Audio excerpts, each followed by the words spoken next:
Hey everyone, it's Joe. Welcome back to the channel. I hope you're doing well.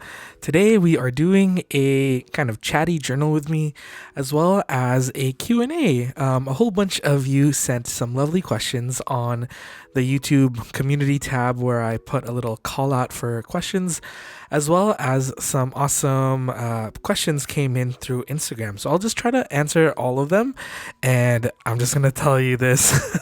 I didn't really read through all of them, so we're just gonna, go through all of them. If there are repeats, we'll just skip them, but I thought I would keep this fun and casual. And today we are journaling in probably multiple journals today, just because I wanted to work on a media journal as well as my daily journal. We have a new journal insert too because it's the start of a new month, so that's always fun.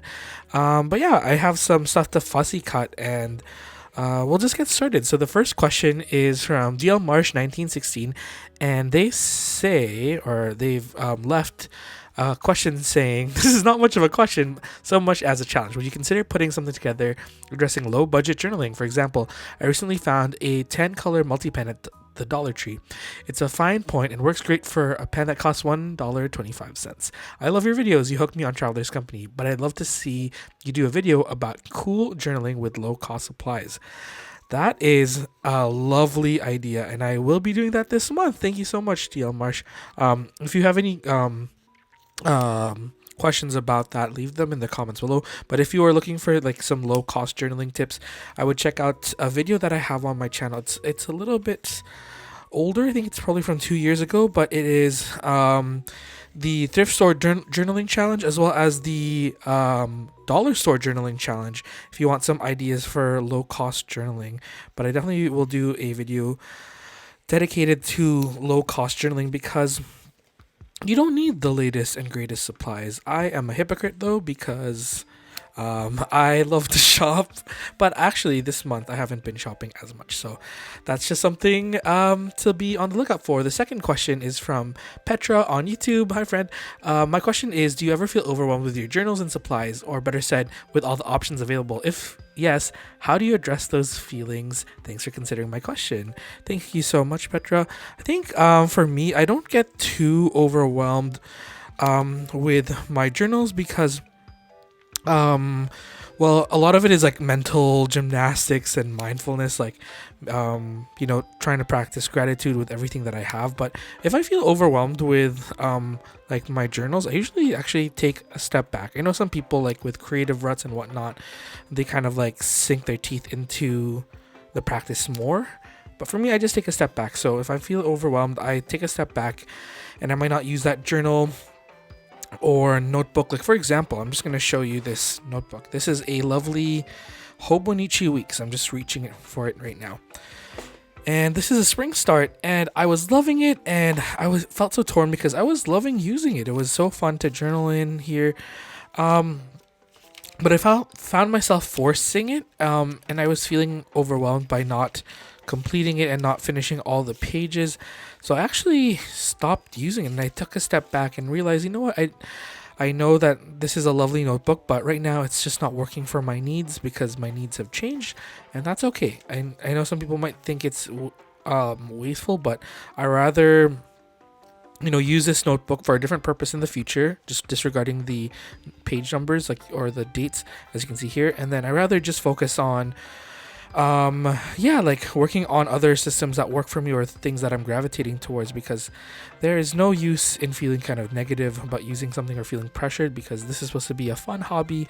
And if we feel pressured to like complete something or use something, I think that's when we have to reevaluate and stop, because we don't want the hobby to take over us, right? Like we are the people that are journaling. We're the ones in charge. So yeah, we can always take a step back.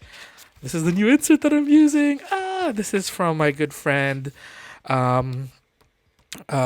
blank notes shop. The shop is run by Season and Nita, and they gave this to me when I visited them in I think last year. But I'm gonna do a little spread from yesterday because I was on a co-stream with my good friend Jasmine Marie Plans. The next question is from Yana Plans video.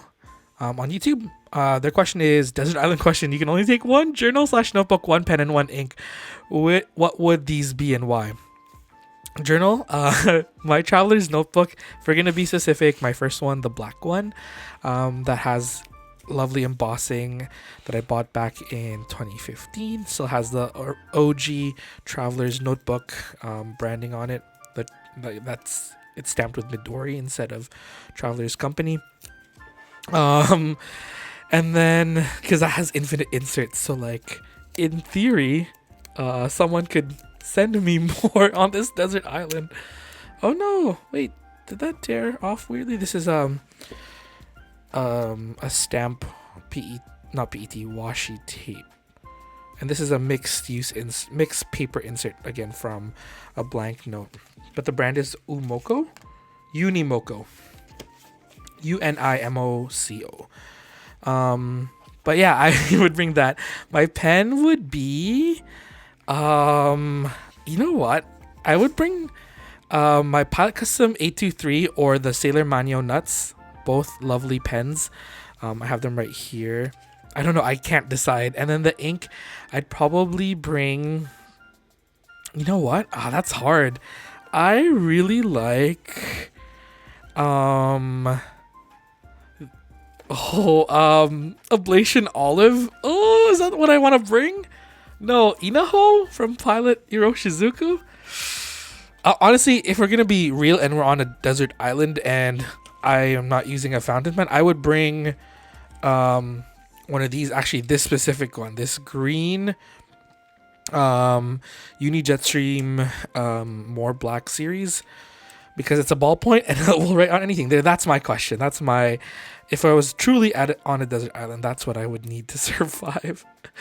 Because a fountain pen probably is the most impractical in that situation.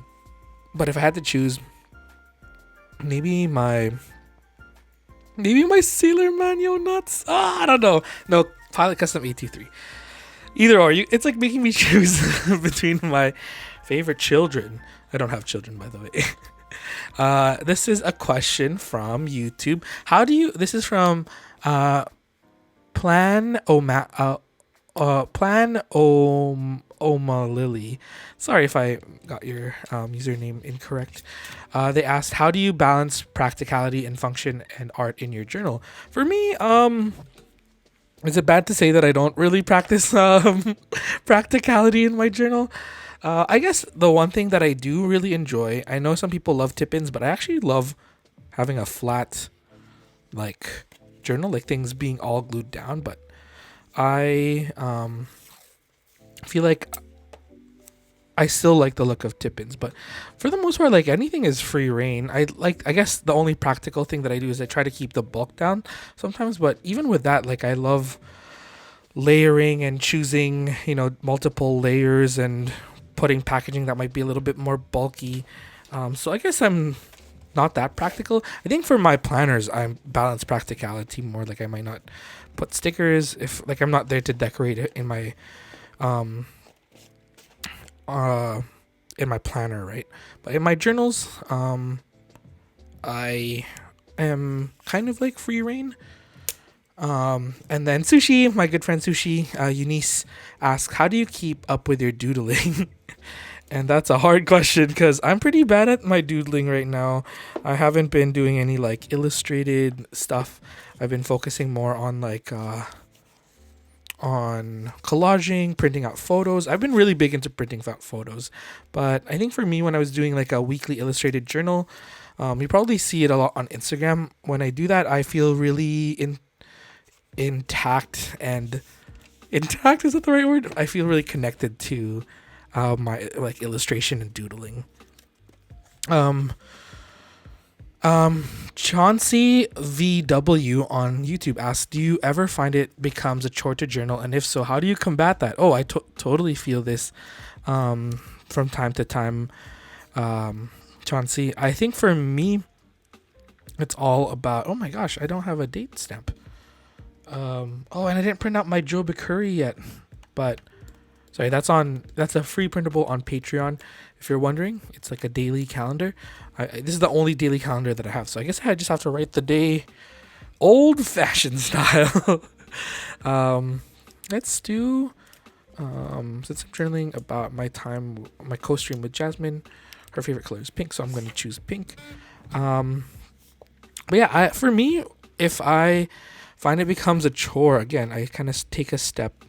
I take a step back. I know that's not what most people are probably thinking, but for me, like, there's no use in like forcing it. But for me, I try to like, for people that have, a 5-year journal from Hobonichi or something like that, where it's like, dang, you don't want to miss a day. I think for me, I would focus on just getting the writing that down, like writing out facts. Like, sometimes you don't want to doodle and you just don't feel like it.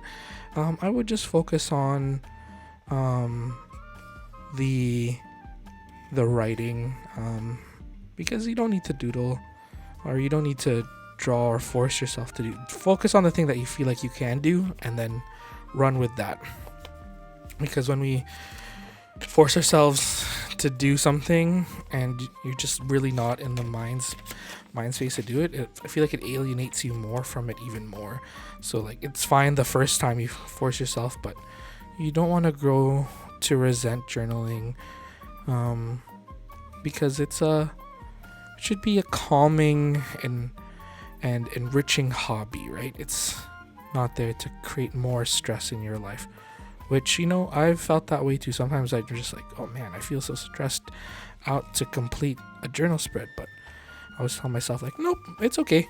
You don't need to today or this week, and that's fine. Empty pages are fine. Devi IV asks, what is your favorite pen and ink rotation? Do you change it up every week or whenever you need to re-ink the pen? For me, I have been going on a month system, so I'll use my pens for a month, and then when the new month starts, I will think about switching some pens out, cleaning them. Right now, my 10, I haven't actually, it's March now, so I should probably reevaluate this, but this is the 7 that I have here, and then I have 3 in a pencil case, but I usually have just 10 pens now.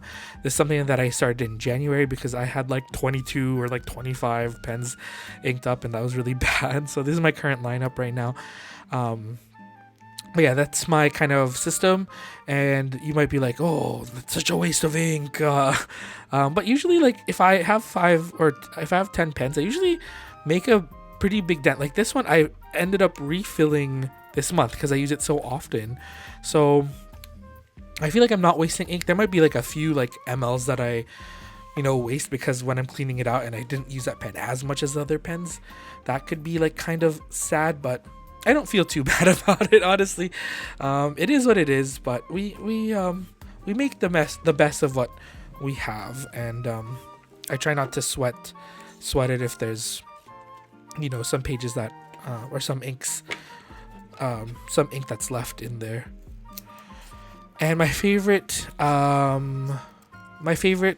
pen and ink rotation, I think I love using, like, I have a lot of brown ink, so I love rotating through the brown inks in my 823. But yeah, I was using Oyster Hour from Ferris Wheel Press in my Pot Custom 823, and it sucks.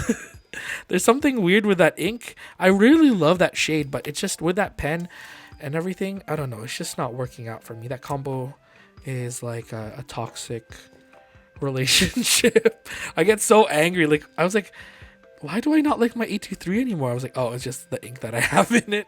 I still love it though.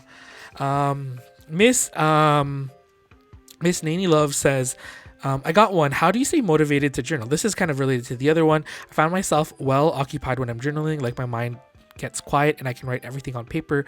Well, not everything. There's something you gotta leave unwritten, but because you're afraid it might come true.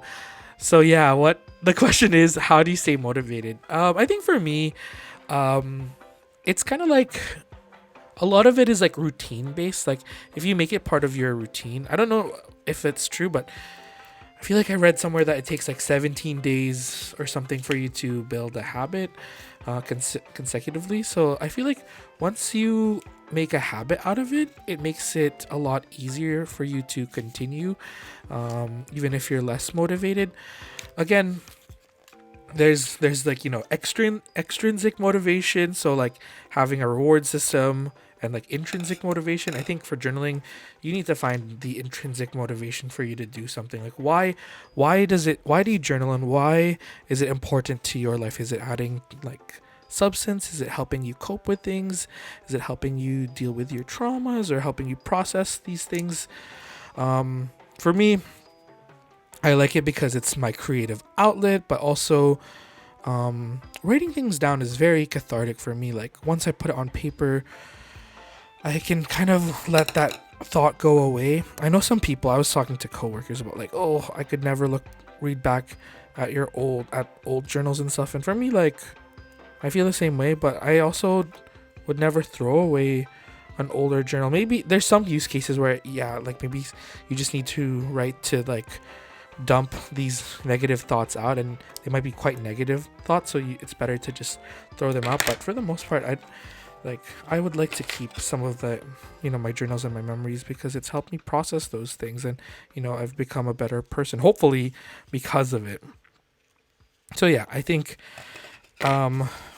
you know, finding the worth in journaling is and finding your why do you do it. That's, I think, the most important part. Why do you journal? Because it's different for everyone, and hopefully that can be your guiding force, and a way to help you stay motivated, because yeah, that's important to find motivation, an intrinsic motivating force to continue doing something. I mean, if it's not giving you any joy, you don't need to continue, right? That got deep. This is a question from YouTube, from a friend, Awful Gold. If you could choose a different profession, what would it be? This one is an interesting question. I would say, I think the more that I've gone into journaling, like I would love to be in a field that allows me to be more creative. Not to say that teaching isn't creative, but creative in like a very conventional sense, where it's like, you know, related to design and whatnot. So something related to design, and yeah, I would. Wow, this page has a lot of stuff going on. I'm gonna stop and then probably do a little doodle here, of a coffee cup, because that was our theme for our stream with Jasmine. But yeah, I think for me, yeah, something related to design. This is another question from YouTube. This is Alisa, with a lot of A's at the end. Alisa. They ask, what are your top 10 journaling supplies? Oh, this one's hard. Date stamps, I think, are important. Let's just do this real quick. Date stamps, a Sachihara ink pad, maybe like the green one, delayed leaf. A good pair of scissors. These brass ones from Tools to Live By are good. Brush pens, the Tombow Fudenosuke brush pen or the Pentel Touch sign pens are good. I really also love mild liners for like stuff like this. So I would put like mild liner markers. They're pretty much markers, any type of marker, but as long as they're in really nice colors. Grid washies, because they're versatile. Collage washies, so like washies that have a collaged element to it. That's important for me. I love floral PET tapes, so stuff like this. And then two other things. I would say watercolors, so you can infinitely add, you know, designs to your page. I really love, I guess Poscas go into the marker field. And then what's the last one? Oh, dot stickers. I love dot stickers. I have this whole little thing of just dot stickers that I use pretty often. Speaking of which, we should add some dot stickers right now. That was a hard one. Kai Tran says from YouTube, asks, do you have a process for journaling about things or days that aren't great? Ooh, this is a good one. Do you have any tips on how to turn things around or to express gratitude and journal and create art about them on these bad days? I think for me, I actually depends on what's happened that day, but I actually do like to journal on these kind of more difficult days because it's a way for me to process, those emotions, right? But for me, I would say that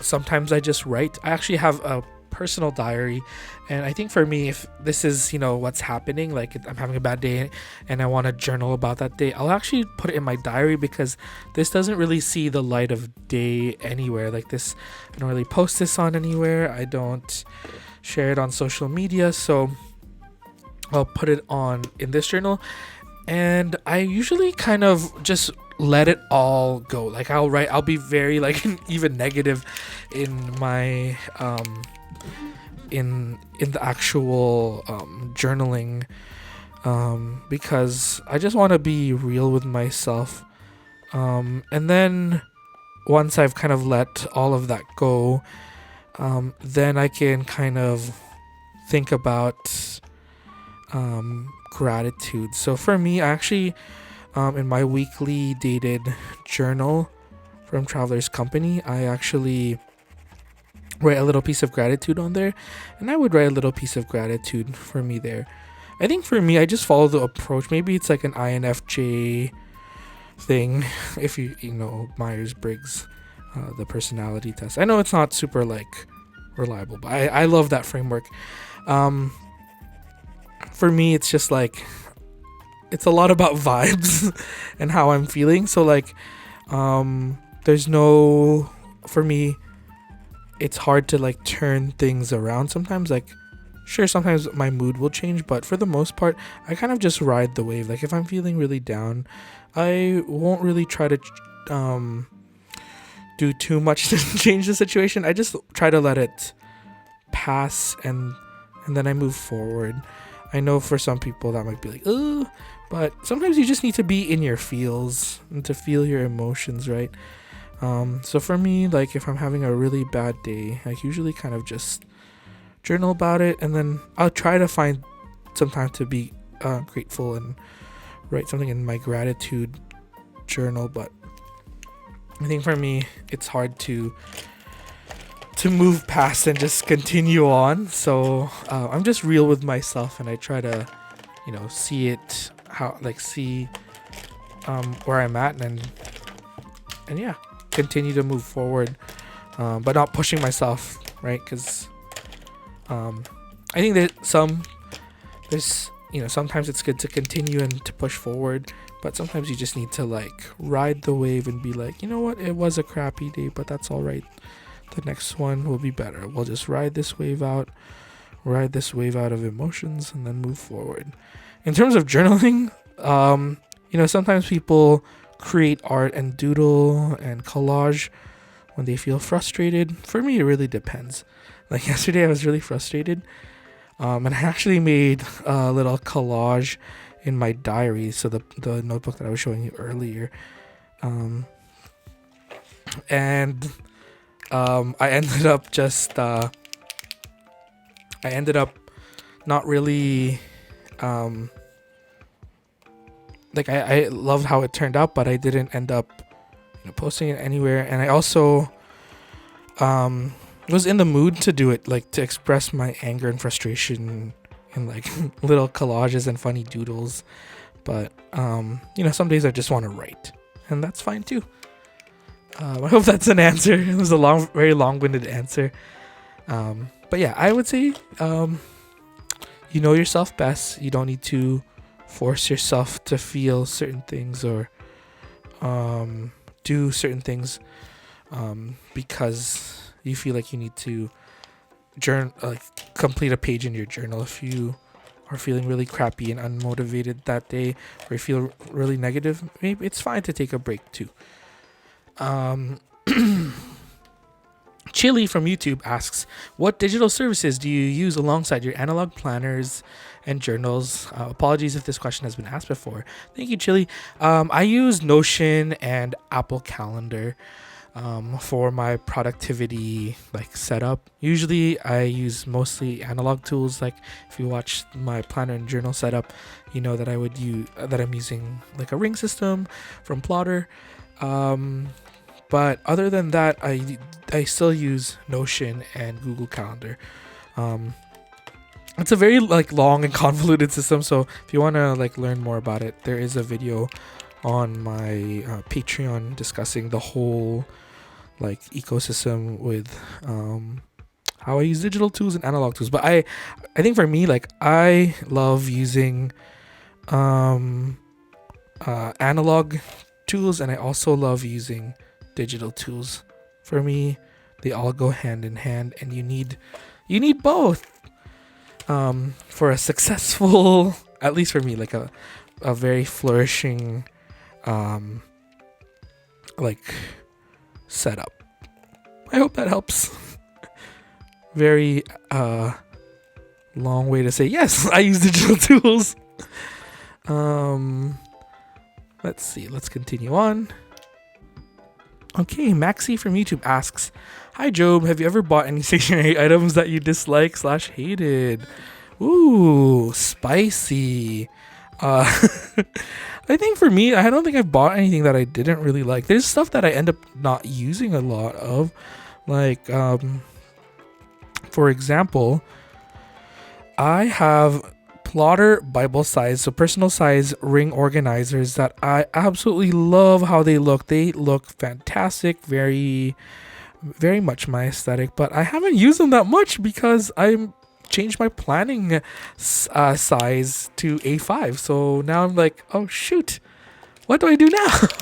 So there's stuff like that, but that's more of a me changing up my system type thing. But I think for stuff that I've bought with my own money, there's stuff that I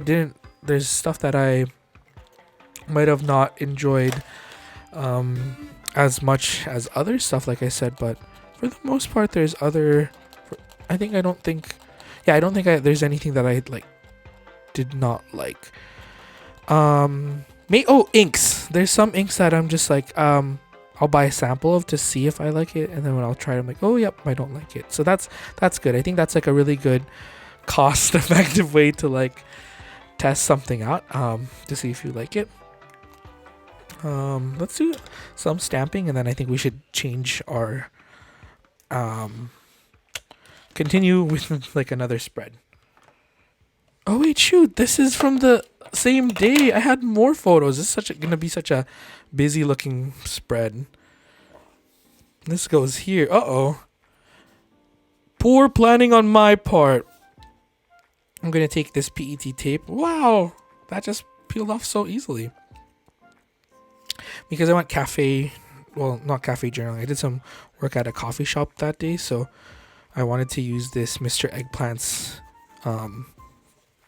page, but that's okay. Let's do the trees down here. Actually, this makes more sense anyways, visually, the colors. Sorry, this is Jasmine, and that's me. Yay. Let's do a little shading.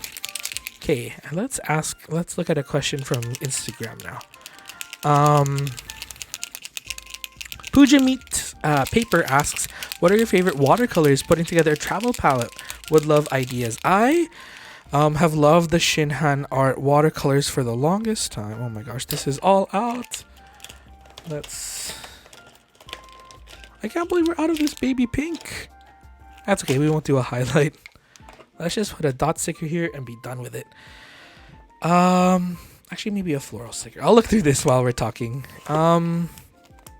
Yeah, I think I like the Shinhan art watercolors. I recently, when I was building my art toolkit palette, which I will grab right now.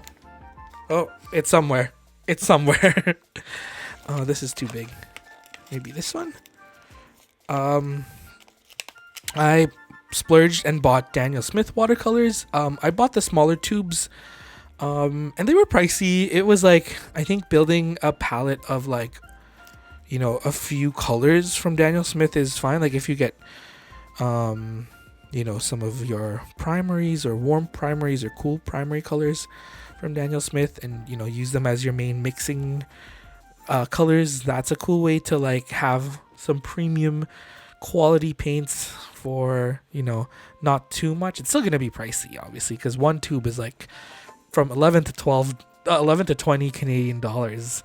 So just buying like 5 of them is $100 already in some cases. So I don't fully recommend it, because for the stuff that we're doing in our journals, like I don't think really I need light fastness, because after I paint in my journal, I just do this and I close it up. But they are archival, so they should last longer. But I don't know. I'm okay with using cheaper art supplies in my journal. I think I just wanted Daniel Smith watercolors to try, the quality and how it actually moves with water, with like a proper nice watercolor brush and some good quality watercolor paper. But I think if you're like me too, and just use Midori paper or like these, notebooks, and you're doing a little paint doodle, I don't think you don't need to use it. But I love a feeling a little luxurious sometimes. It's like a small luxury that we can incorporate into our journaling and stationery lives. So I'm totally down for it, but obviously everyone has their own budget. But yeah, I would buy some primaries from them, and then supplement the rest from some really awesome other brands. But yeah, I love Shinhan for the longest time, and I still use my other palette from Korea. I hope that helps, Pooja. Just Us Space from Instagram asks, what does your usual week look like? Monday to Friday, I'm usually at work. I wake up like anywhere from 6:30 to like 7. 7 is pretty late, but I've been waking up pretty late. But I try to make it to work by 8-ish, and then I usually leave work. School ends at 6:30. Oh yeah, I work as a teacher. So this is another question by Daily Onke on YouTube. They asked what do I do as my job. I'm a elementary school teacher. My main focus is on students with exceptionalities, special needs, learning disabilities. It's basically inclusive learning. And yeah, I really enjoy it. But yeah, I spend most of my time at work, obviously.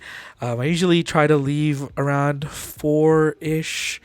I wouldn't go past 4, but usually there's some days, and there's extracurriculars, so sometimes you have to stay longer. But usually I'm home by like 4:30-ish. 4:30 usually, and then I try not to bring work home. So after school ends, I usually try to do as much as I can at work, and then yeah, I spend my days or evenings usually working on Job's Journal stuff. So the shop, not as much lately, the YouTube channel, Patreon, Instagram, getting creative, watching streams. And then around 7 to 9 o'clock, I usually watch like a show with my sister. Like right now we're watching The Last of Us, which is fun. And then from like 9 to like 11-ish, I'll do more like side hustle Job's Journal stuff. So like Patreon, again, YouTube, and journaling. And obviously like this is not all just like grind, but I like to think that I'm pretty busy in terms of like keeping up with content and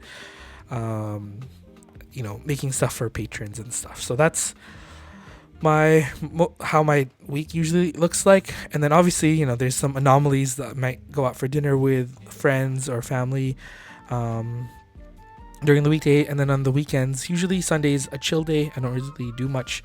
And Saturday I usually that's usually when I'll plan a day that I'm hanging out with people or meeting people up, or a Friday night. I live a pretty like standard life. And yeah, I enjoy routine, I think. As much as I like to say that I'm spontaneous, I think I do enjoy routine.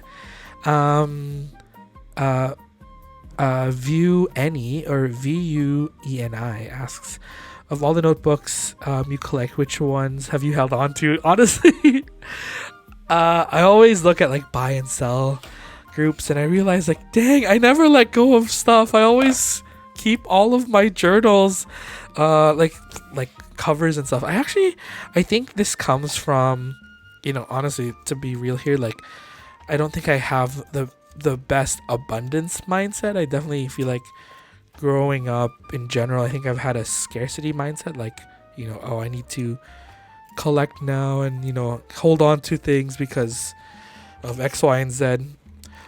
I'm not gonna trauma dump on you now. Just kidding. There's nothing super traumatic, but I think in general, like I've just grown up. Like maybe it's the immigrant lifestyle, but like, you hold on to your things that you have, and if you buy something of good quality, which is usually like, I would say the traveler's notebooks that I buy and the leather goods that I buy and the stationery, they're all like pretty like good quality, and so I have a larger sense of not urgency, but I have the need to like keep it. It's like hoarding tendencies, but also for me, like I try to buy stuff that I actually love and that I will enjoy using in the future. So that's why I think I don't really let go of stuff. And then if there's stuff that I don't like, usually I, rather than selling it, because I actually don't think I've ever sold any covers. I think I've sold one cover. It's the Cookie Monster cover, and I sold it to my friend Caitlin. Caitlin loves stationery, and then I think Caitlin sold it to... Oh no, I sold it to... No, did I sell it to Penguins Creative? And Penguins Creative, so April, our good friend April, sold it to our friend Caitlin loves stationery. But yeah, I think that's the only thing I've ever sold. And then like for stationery, like if there's stuff that I don't like, because sometimes brands, luckily, I'm fortunate enough that some brands would like to send stuff over. I'm still very grateful that that's even a thing that's happening. I would just share it to friends, just give it to friends, give it to online friends, so send it through Happy Meal, give it to my friends that I know in person, and sometimes like on Patreon, I think when I sent out to the Patreon mail, I sent a little bit of some washi PET samples, because I just have so much stuff, right? But yeah, I love this washi tape. Look, so good. It's like mini Polaroids. Love that. Looks so cool. Kind of disappeared on the page, but that's all right.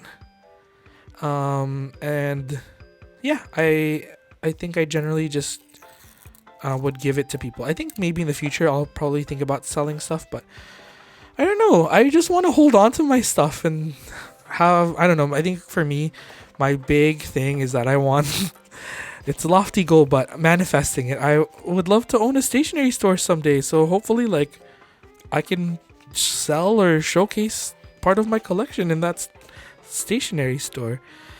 You gotta dream big, my friends. So again, hopefully you stay tuned for that journey. I hope it does happen in my lifetime, manifesting it for us. But yeah, I think that's the main reason why I hold on to my stationery for so long. On Instagram, Philip Light asks, online Etsy or favorite online shops for stationery art supplies. Okay, Canadians, listen up. For online shops, I really like Paper Plus Cloth and Wonder Pens and 26 Market. They're all Canadian small businesses, so go support them. And then if you're looking into American stationery shops, I would look at A Blank Note, based in Seattle. Love A Blank Note. They're currently closed right now because Nita had a baby. Yay. But yeah, I would check them out when they're open again in like a few months.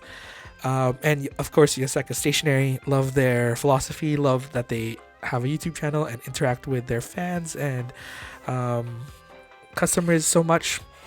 I just love them. They're just great people. But in terms of small businesses, I would check out my friend Planning with Chips. Am I getting their Instagram right? Oh no, Writing with Chips. Writing with Chips. Because they have amazing planner inserts. I would check out Peanuts Planner Co. for planner inserts if you're using, again, ring systems. Wednesday. I've been meaning to shop from them. I follow them, and they are a New York based small business. They are, I think, Black owned or BIPOC owned. Yeah, the Wednesday Company. Go follow them, and they also make the girl stickers, like the La Dolce Vita stickers. Like there's a lot of like character girl stickers, but she makes them with women of color, so that's fun. You know what? Speaking of which, I think I'm gonna place an order today because I haven't really bought stationery and stickers in a while. Yeah, I would support. There's so many lovely shops that our friends from our YouTube community have. Like, My Life Mitts has the stationery selection. I would check that out. I've bought stuff from there and I've loved it. And it's straight from Japan, and you're supporting a small business. Let's see. There's also I think Tiffany Talksmont has a sticker shop. I also really love getting printables from Patreon. So my friend Abby has a lovely Patreon, Abby C. Seasons Jour. So on Instagram and Patreon has really good stickers, digital stickers that you can print out. Obviously, James Luke Burke has a lovely shop. So go check them out. Yeah, there's so many. Documented Journey has lovely covers. I would check them all out. I don't think I can list all of them in the description bar, but if you leave a comment asking about a certain one, just let me know. I can provide more details, or our crew, our community in the comments can help put that together. I feel like this needs a dot sticker. Let's see. Where did the dot stickers go? Oh, we haven't stamped much yet today. Let's see. The other questions are: do you have a favorite cafe in Vancouver where you like to journal? This is Carol on Instagram. I love Nemesis Coffee. You might have watched a video recently on my channel with the spiral ring notebook journal with me. I think I mentioned Nemesis Coffee. It's one of my favorites. But I think if I'm working alone, I also like going to this. I think it's a chain that started in Alberta, but I think it's still like a smaller indie. Not indie. It's not as big as Starbucks, but I think they have multiple locations. But I really enjoy DeVille Coffee, Deville. The vibe is just nice. It's cozy. And I usually find it's pretty quiet when I go, so I would check that out if you want to do a solo journaling coffee shop date. Another one from Instagram is: do you have a favorite color combo that you love using in your journals? I love green, orange, and yellow together, but lately I really like red and blue together. I don't think I've done there's no journal spreads here that I have recently, but I think I journaled with red and blue together, and it was just so fun. I think leading into the primary colors is really fun. Let's go back to YouTube. Hi, Job. Have you ever bought any station? Oh, we already answered that. Thank you, Maxi. Oh, wait, no. Have I answered that? Yes, I have. Is there any stationery that I disliked or hated? Leanne asks, do you have a recommendation or advice on where to sell secondhand stationery? I have some covers that barely got used, and thought it would be good to rehome them. If that's personal or private, like within a friend group, what are your recent favorite secondhand buys? Okay, let's close this up. So I'll do the writing later. This is just a half-page spread for today. And then let's do a little bit of some collaging in my A5 commonplace journal. I really like going to the Stationery Cafe Discord. You will have to message April, who is the owner of the Stationery Cafe Discord and runs the Stationery Cafe podcast. But that Discord has a buy sell trade group, which is really good. I'm not really on Facebook, but lovely friends that are on Facebook have helped me keep an eye out because I was looking for a 5th anniversary camel traveler's notebook that was released back in like 2013 or 2014, a long time ago. And yeah, that was super helpful. So there's a lot of, I think the one that I am part of is the Travelers Company / Midori buy sell trade, because that one is where people post, rarer travelers notebooks. And then in terms of buying secondhand, actually no, that's all secondhand. What else? And then usually people on Instagram, so friends that I follow, will actually destash in their stories, which is really helpful. And people also have destash pages, so that one's a little bit more abstract because it's hard to like tell you which people are going to be destashing soon. But I would just keep an eye out in general, because there's a lot of cool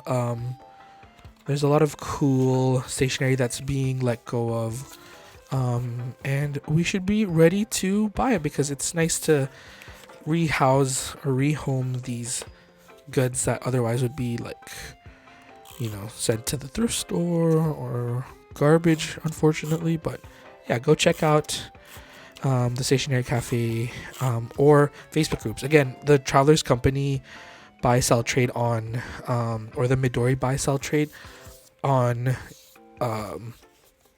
Facebook's really good.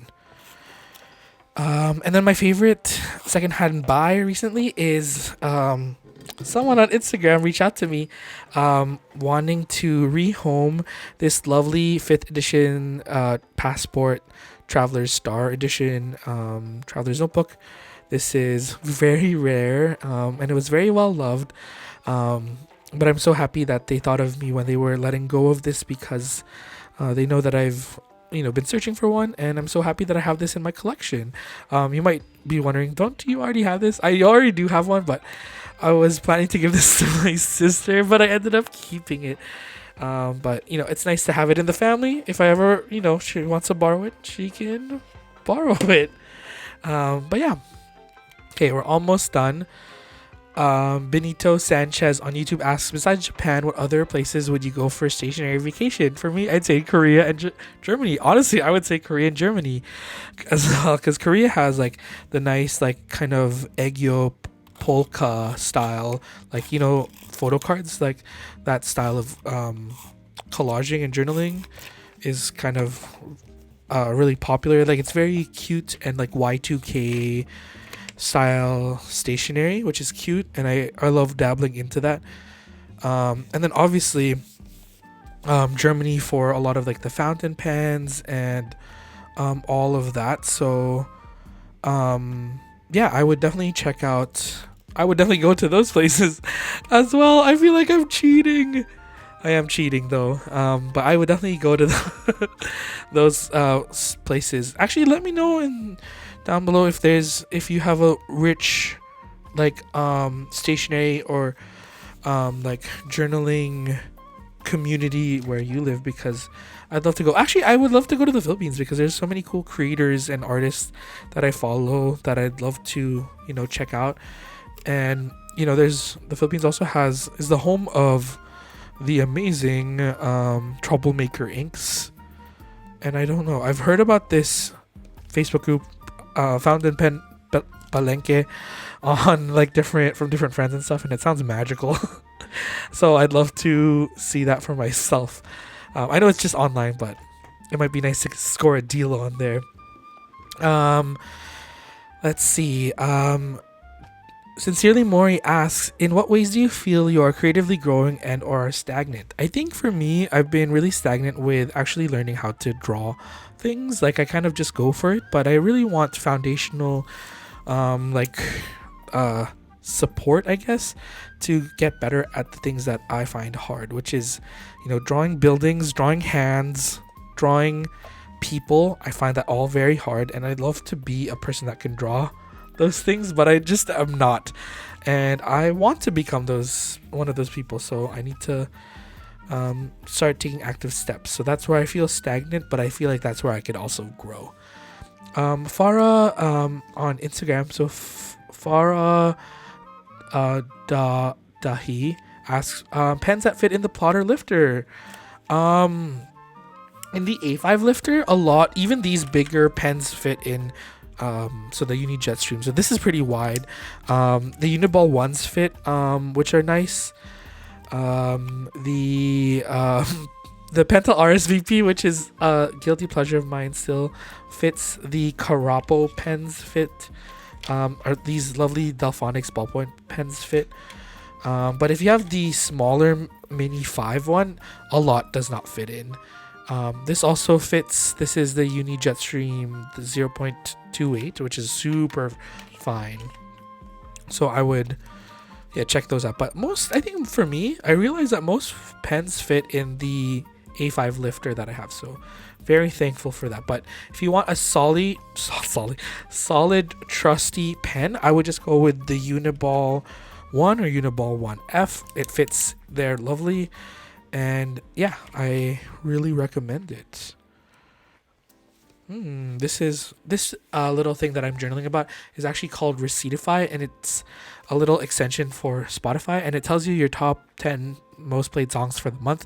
And I print this out each month to see, how my music habits have changed, or music listening habits have changed for the month. Okay, we're doing some stamping right now. These are some old stamps that I bought when I was still living in Korea in like a tiny shop in the beach town that I lived at. Throwback. OGs would know. OGs of the channel would remember this stamp set. But yeah, let's continue. So Tuomi asks, how has your journaling style evolved and how did you start journaling? Started journaling in 2015 or so, 2014, 2015. I bought my traveler's notebook in 2015, and that's when I started journaling. I bought it as my forever planner, like right when I was finishing off my teaching degree, and I thought that would be my like end all be all. But fast forward to like 2023, there's like a million traveler's notebooks in my life, but that's all right. And then my journaling style evolved a lot, I would say, because in some ways it still has stayed the same. Like I still use similar elements like watercolors, doodles, washi tapes, craft paper, and torn edges a lot. Like I would say that's like my visual language, if you want to be fancy. I think I'm just BSing words right now. Word vomit. But I think right now I have a little bit more respect for negative space. I think my journal pages are still pretty packed and very maximalist, but I'm trying to leave, some more breathing room lately. And, back in the day, I would really go full on maximalist. But like this looks like a pretty low key layout, I would say. It's not as intense as my older spreads, and I love that. I love that we can change and grow. Oops, there's a little stationary avalanche here, but we'll keep on going. But yeah, I love how, style and stuff can change and evolve. Another question is from Lucille, and they ask, how do you budget for stationery purchases? This one's very, very good question, because I am notoriously bad at budgeting, but I think I have a better grasp on it now. I usually look at all of my, this is a more holistic look, because I think for budgeting for stationery, you need to budget for the rest of the other things in your life. So after, you've paid all the things that you need to pay, bills, debt, whatever, because I have like student loans that I have to pay for, and, mortgage and whatnot. So after that's all said and done, and, you've paid for your stuff, obviously there's a chance for you to allocate other funds into savings and or stuff to buy I guess non-essential items. There's a special word for it. It's on the tip of my tongue, but I can't remember right now. It's like blah blah, blah spending. You know what I mean? Like stuff that, going to the movies, going out with friends, that type of money. I think if you're allocating for stationery, it really depends on how much you really want to spend and how much it is a part of your life.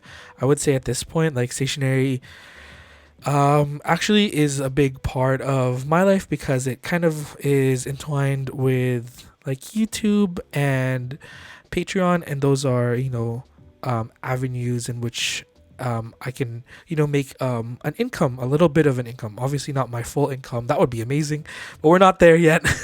Manifesting that too.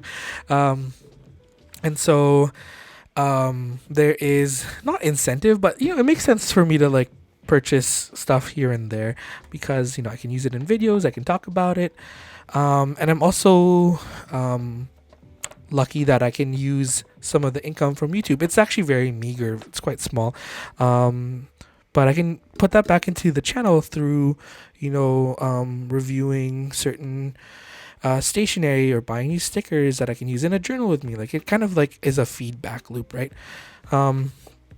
But I would say like before that, like when I was starting out, I really like chopped up my extra spending money very deliberately. So like I would kind of lessen my kind of takeout food like money, so I can save up for a new cover that was coming out that I know is going to be a little bit pricey. Like for example, the Superior Labor came out with their spring collection, and I wanted to buy a pencil case, and that was a little bit expensive. Like it's 100 something, which is quite expensive, right? Obviously it's quality goods, but you still got a budget for that. So for me, I would like probably I won't order Uber Eats or like DoorDash 3 times this month, like, or I wouldn't order it 2 times so I can help pay for that, or I'm not gonna go out on this Friday night. I guess it's like a give and take. Obviously there's some people that are blessed that the budget, your stationery budget is larger, but I think you can make it work for you. And obviously there's where you want to spend your money in terms of stationery. So if you like having new stickers all the time, maybe joining a sticker subscription kit that might have slightly lower prices each month might be the best way to go. But if you're like me and I love covers, maybe I'm not going to be so intense with buying washi tapes and stickers this month, so I can save up for a cover. I hope that helps. That was a little bit confusing. I'm just going to take a sip of water. Okay, I'm back. So Emily asks, how do you deal with the pressure of having to upload videos but also having a system that is functional to you? I think for me, I try not to create any videos that create dysfunction in my system, because I know that doing creating a video for the sake of filming a video like is hard. Like I have trouble with it because it doesn't seem as authentic. So I really like sharing what's been working for me and things that kind of work with my system right now. I'm generally one of those people that kind of stays in the same like planning system. So there hasn't been really any disconnect in terms of like changes in functionality, because I usually just stick to like a very set way of planning. So there's not much changes. I guess that's a good thing. Yeah, I usually try to work with what like I have instead of like changing things up for a video. Obviously there's things like for example, like a low budget journaling video that we've talked about that some friends want to see. For that, like I might change my journal for the day or week, because I want to try a low cost journal and see how the paper quality holds up. So that's one thing. But maybe for the most part I would try to make it work with my card system. Pat Avila from YouTube asks, do you have a funny story on getting recognized as Joe from Job's Journal in the wild? Any students that are subscribers to, and is it weird? I'm still pretty private about Job's Journal in terms of sharing it with students. The weird thing is that a lot of my coworkers, staff members know about it now, so I'm like, they know. So I'm a little bit more nervous, but honestly, it's fine. Yeah, I don't feel weird about it. I mean, sometimes I do, because for me, this feels a little bit like Batman. Like do this at home and no one really knows about it. And on the weekends, like I film videos, but it's not something that I like broadcast with other people. It's not really common knowledge. Even some friends are just like, wait, you have this whole thing going on? But yeah, I find it a little bit weird, but I don't think it's that weird in the grand context. But yeah, if a student ever found out, I feel like I would be very weirded out. So I'm going to keep it private for now and just keep it with, you know, friends and, you know, coworkers that have found out. And the funny stories, I think, I guess it's a little bit of a funny story. I was at the SF Pen show and I don't think we had name tags, but a few people ended up recognizing me through my voice and I guess like my general like vibe, I guess. I mean, because you don't really see me in these videos. Like you see my hands and then sometimes I'm in the vlogs, but you know, I'm a little bit blurred out.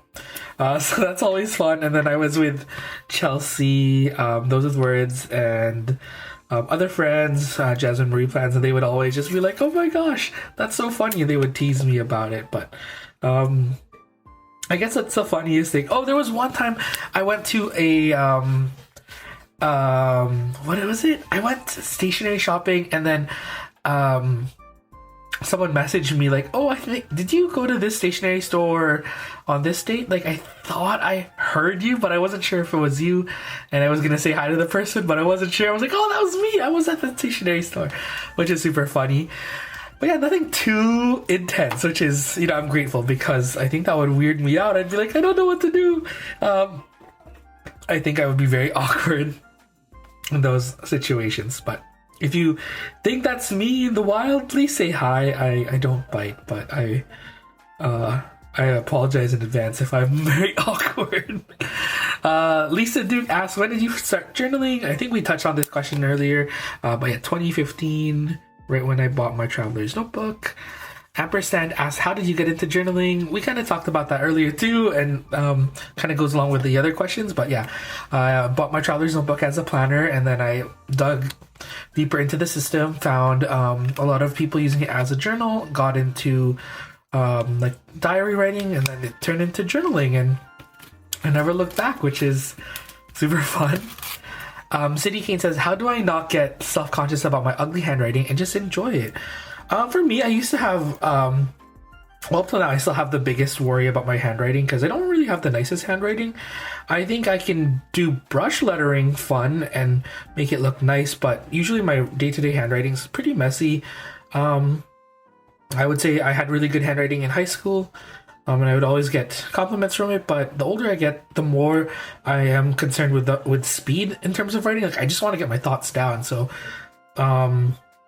my letter forms don't look great, and that's all right. I think for me, the biggest thing is that at the end of the day, it doesn't matter. It's more about the thoughts that you have down on paper, and I always remind myself that I'm like, hey Job, think about the actual like things you're writing down, like how important it is to like highlight that instead of getting bogged down by, you know, the actual look of the journaling, because at the end of the day, it's the thoughts that matter. Like, we could be writing a whole lot of nothing and make it look pretty, but at the end of the day, like when you look back at old journals, you're not going to be thinking, hey, my handwriting looks really bad here. I mean, you might be thinking that, but for me, when I look back at my old journals, I'm like looking at the collages, looking at the pictures, looking at like, you know, what I thought at that time.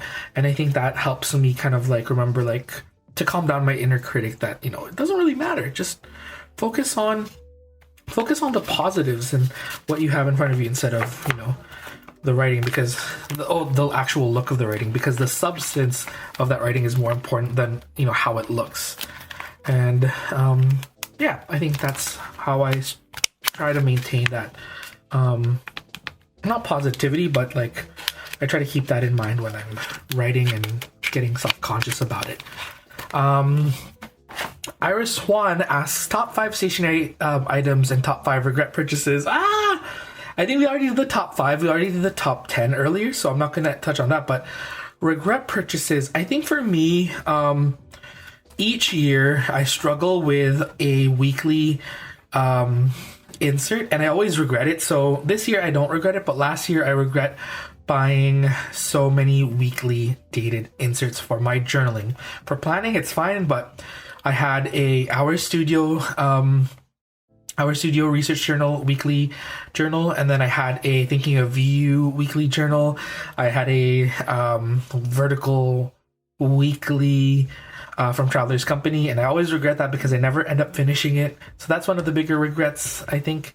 And then for me, one of my biggest regrets is not buying the limited edition items when they come out, because I end up paying more to get it in the secondhand market. So for me, I really regretted not getting the Superior Labor X Traveler's Company Traveler's Notebooks at the same time. I wanted both colors, but I thought, oh, I should just be good and buy one. But I know myself at this point that I just want to collect that, and I want it to be a collection that I have that I can share with others in the future. Yeah, I didn't buy it off the bat, and then it's sold out. Then they had to restock, and then I had to I purchased it, but I had to pay extra shipping. Yeah, it's a whole thing. So that's another one. But in terms of like regrets, I think nothing really. I still love all of the stationery that I have here. Maybe I'm just scratching my head. I guess I regret buying things impulsively. I'm letting things marinate a little bit more and thinking about it. So that's one thing. And then, yeah, I don't think there's anything. But yeah, I'm happy to say that I don't have too many stationery regrets. And then we're done our questions from YouTube. I'm almost done this actually. I'm just gonna script out the titles for these and then we'll be done. So I'll look at Instagram questions again. Whose journals would you love to flip through IRL consensually? This is from Sincerely Maury. I would love to look through my friend Chelsea's journal, Those With Words. I would love to look through Miranda, Havoc Rose's journal, so Havoc Rose. I'd love to look through My Life Mitz's journal.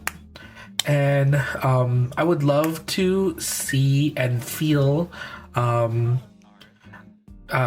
Courtney Little Raven Ink's journal. It looks like it's going to be so like textured, as well as James Luke Burke's garbage journal. I just want to flip through it. I just want to look at all the layers and stuff. Yeah, and then Sincerely Mori asks, you can only use one kind of paper for the rest of your life. Which is it, MD or Tomoe River paper? Since Tomoe River paper has had a very tumultuous time in terms of, like formulation and like which company and machine it's coming from, I would just choose Midori. I love MD paper. Obviously it doesn't show the amazing characteristics of certain fountain pen inks, but generally I like the weight of it. I love a thicker paper. I love the thinness of Tomoe, but I also love a good standard Midori MD paper.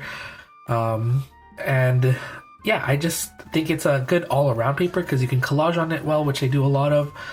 It can take fountain pen ink and also, Posca paint markers and watercolors.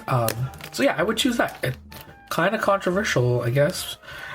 In my head it is, but it's not really. Like, people don't care.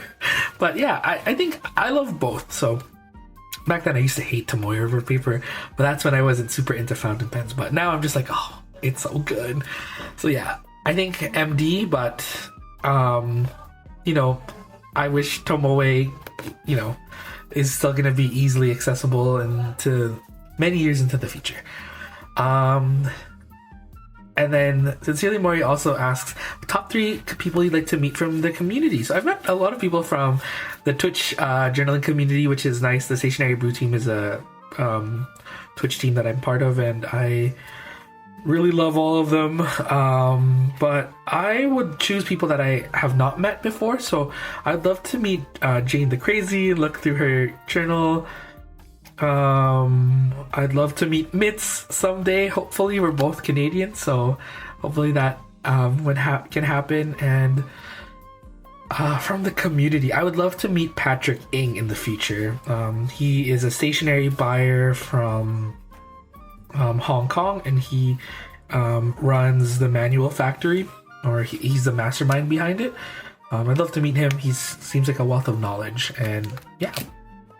Creative Nomad asks, how do you archive and complete TN journals? I don't really have a good system for it, so I'm not gonna go into too much detail, but I just label them with the first journal entry and the last journal entry on it, and then I give it a volume number. So right now I'm on volume 33 of my daily journals. And then this is a question from Instagram. This is from Peach is Strawberry, or Peachy Strawberry, sorry. Do you have a system for your TNs? One for cafes, one for travels, one for music, or do they house your current setup for daily planners and memory keeping, and you swap the covers based on your current aesthetic? I think it's a bit of both. So this is my like daily journal, like my main journal. It has my daily journal insert, again volume 34 now, which we were working in earlier, and then it also houses my weekly vertical insert that's predated. But I have other traveler's notebooks that kind of have their special use case. Like this is still my other traveler's notebook from the SF pen show. I still haven't touched it or completed it. It's still sitting here a little empty. And this is like a long-term project that I need to like work on, but I haven't touched it in a while, but I really need to. And yeah, there's other journals like this, like my passport size traveler's notebook that has like my weekly illustrated journal. So I think this one I swapped the most in terms of the month and the vibe that I'm in. Like this is the one that I really like switch out pretty often actually, so I can get use of my other covers. But the other ones, like they're kind of dedicated. Like that one has had my SF pen show insert for a while, and my passport size traveler's notebook has had my music journal insert for the longest time too. Sincerely More, he asked, the journal that you're most obsessed with at the moment. Right now, no one really, but I was really into 7 Ruo on Instagram for the longest time. I still love their work, and I would love to take the house of the I'd love to take more like design inspo from her and use it in my journal. Okay, final stretch. I'm gonna stop journaling so I can just answer these questions. Gateway item event that got into journaling. Sincerely More asked. This one's a famous question that's come up. A popular question that's come up a lot. Yeah, I think it was the Black Traveler's Notebook. Actually, before that, I bought a Lamy Vista Safari. It's the clear one, the demonstrator one. That started off my whole stationery journey though, because I bought a fountain pen first in 2014, loved it, and then bought my Traveler's Notebook like a year after. Kimmy Jupiter asks, what is your secret to making stationery friends? I think I'm a bad person to ask that because I'm really bad at it. I'm actually pretty shy, a little bit more timid than you might think. But I would say finding a community, like a more niche community, outside of like the wider scope of like Instagram or Facebook groups. I would join the Stationery Cafe Discord, finding different communities on Patreon. So I'm part of Abby's Patreon community, and that's a really cool community to be part of. Yeah, there's a bunch of different Discord communities like the Hobonichi group. So if you're not a Facebook user, I would go through Discord. There's also like a fountain pen Slack group that's really popular. That's I think run by the Pen Addict. There's a bunch of Facebook groups, but yeah, on Instagram is kind of where I met most of my friends, and it's solidified through Twitch. So I think the Twitch community is super fun and a good place to meet people because people stream daily, so they live stream, not daily, pretty much weekly, maybe 2 times a week actually, and you'll see a similar set of people there each like time that a streamer streams, and you get to know them and you get to know the streamer. And I love streaming. I stream on Thursdays at 6 p.m. Pacific Standard Time, and then on Sundays at 9 p.m. Pacific Standard Time.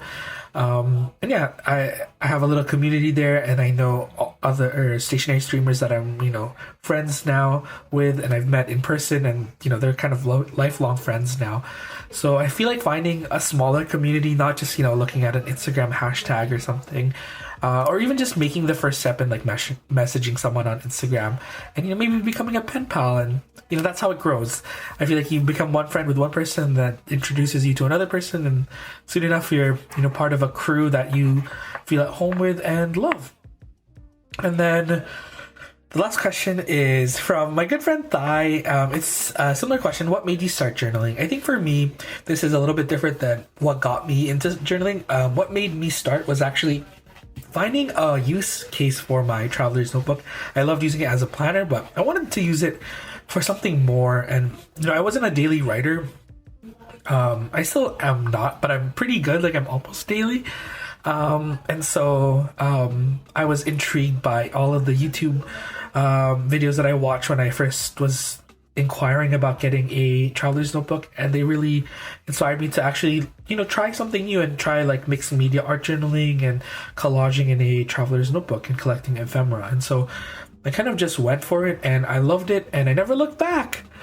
Okay, I think that's it. That was a lot of talking. Let's look at all the completed pages we made. We made this thread for my Receipt of Fly for my top 10 songs from February, not March. Oh, I made a mistake. I started the Station 11 and the House of the Dragon, like media journal spreads, and then we did a little bit of journaling in my daily journal for March 4th. I think we spent the most time on this because there's like some doodles and whatnot, and then a quick little half spread or like a one-page spread here for today. And I'm going to write about this kind of Q&A, very long Q&A that we had. But yeah, I think that about does it. This is a really long video. If you made it to the end of this video, please leave let's see, an egg emoji or like that sprout emoji, the one with the 2 leaves, if you made it to the end. And if you are a patron and made it to the end of this, put the sunny side up egg emoji too. Again, be sure to check me out on all the different social medias. I stream on Twitch 2 times a week, so if you want live journaling hangouts, go check me out there. And then I have a Patreon that has free printables, exclusive videos, exclusive podcasts. And yeah, there's a lot of fun community things happening in our Patreon, Discord, and our monthly Zoom calls that we have with the community. Okay, that's it, friends. I will see you in the next one. As always, take care and be safe. I love you so much. JOBSJOURNAL. Bye.